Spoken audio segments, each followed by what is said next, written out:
à vie. Donc il s'agit d'une compétence partagée. Et nous avons donc souhaité, à la suite de la parution d'un deuxième décret brandi par M. Yakham, une clarification. Sur ce plan, on a gagné.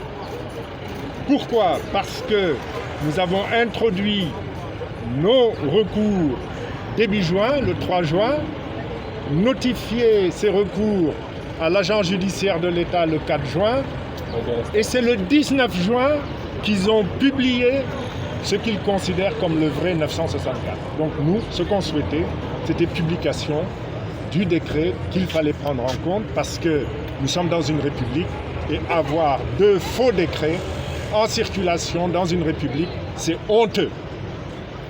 Nous avons donc gagné.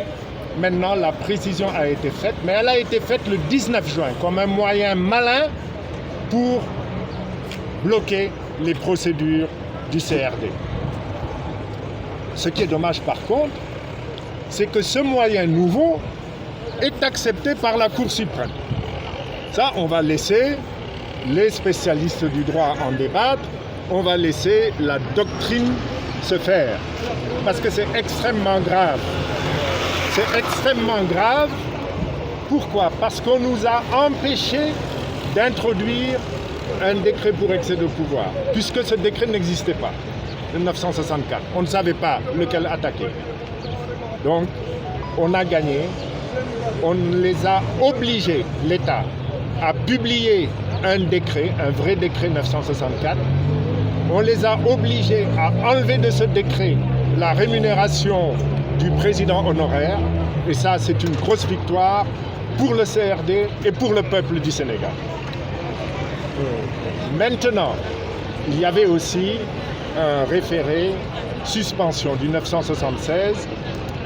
Ils ont considéré que ça n'avait pas d'objet parce qu'ils ont déjà publié le 964.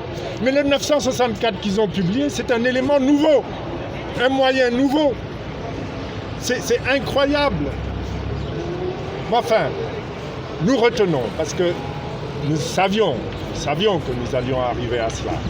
Nous retenons cette victoire partielle dont je vous parle, et nous retenons également l'apprentissage, parce qu'une alternance se prépare, et on sait où il va falloir agir en termes de réforme pour assurer une justice correcte dans ce pays. Voilà, je vous remercie.